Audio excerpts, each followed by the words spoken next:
anak-anak sekalian, bertemu kembali dalam channel cikgu ya. Jadi, hari ini cikgu akan jelaskan mengenai 1.4 iaitu tenaga. 1.4 ialah tenaga. Okey. Jadi cikgu akan jelaskan ya konsep tenaga. Apakah yang dimaksudkan dengan tenaga ya anak-anak sekalian? Baiklah, cikgu akan jelaskan konsep tenaga. Apakah yang dikatakan dengan tenaga ya? Okey. Tenaga merujuk kepada keupayaan ya.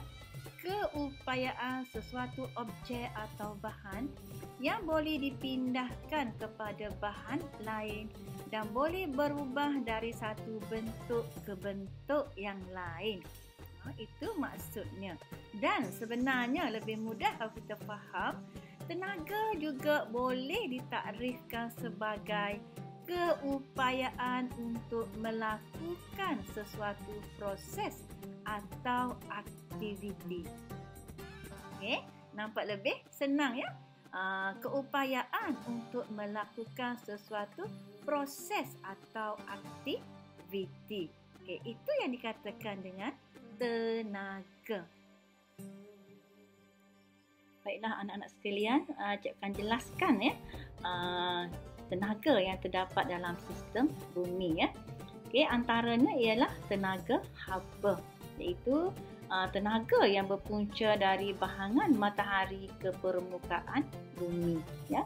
Apabila terkena sesuatu permukaan, ia akan menjadi panas ya. Contohnya kita apabila terkena bahangan matahari, kulit kita akan terasa panas ya, disebabkan tenaga haba. Okey, tenaga yang kedua ialah tenaga kinetik ya. Tenaga kinetik iaitu terjadi akibat pergerakan sesuatu jasad ya. Pergerakan sesuatu jasad. Contohnya cikgu sedang berlari ya. Jadi cikgu mempunyai tenaga kinetik dan ia berkadar langsung dengan hal laju. Bermaksud semakin laju pergerakan jasad, semakin tinggi tenaga kinetik ya. Senang ya, semakin laju, semakin tinggi tenaga kinetik. Kalau semakin perlahan, semakin sedikitlah tenaga kinetik.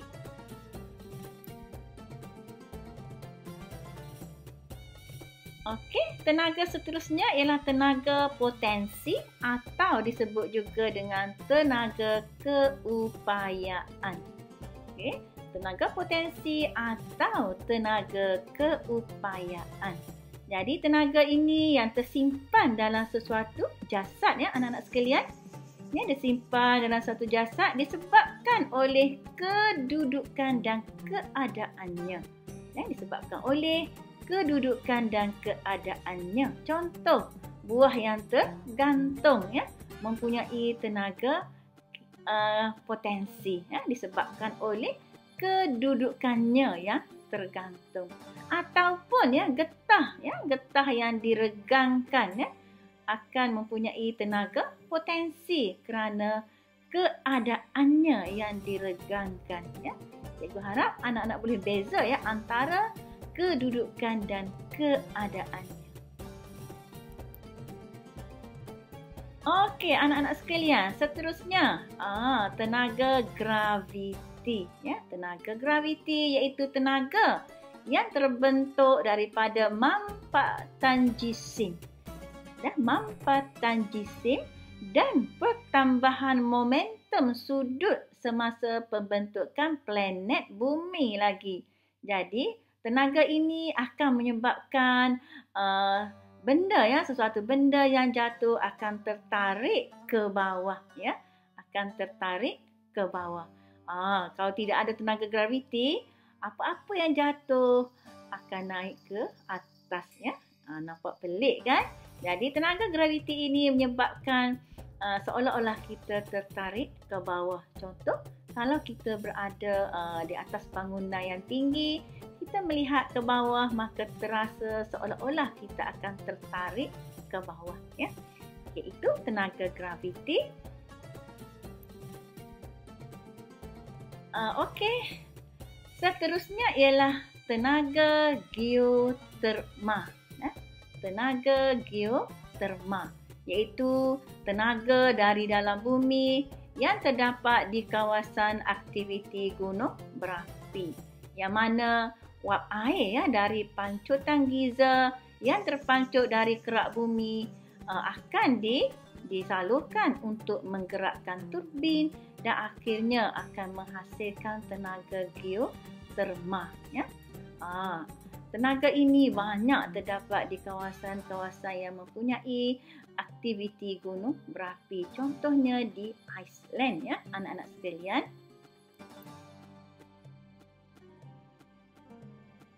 Okey, tenaga yang terakhir yang akan cikgu jelaskan, ya, iaitu tenaga kimia. Ya, tenaga kimia iaitu tenaga yang terhasil akibat tindak balas kimia dan akan tersimpan dalam sesuatu jasad. Ya. Cikgu ambil contoh yang mudah, ya, iaitu yang kita selalu belajar, ya, iaitu proses fotosintesis, yang mana pokok, ya, telah menyerap cahaya matahari lalu menukarkan tenaga matahari menjadi tenaga kimia, ya. Okey, iaitu contohnya akan terhasillah sukrosa yang disimpan dalam jasadnya. Itu maksud itu tenaga kimia. Jadi cikgu telah jelaskan, ya, 6 contoh tenaga yang terdapat dalam sistem bumi.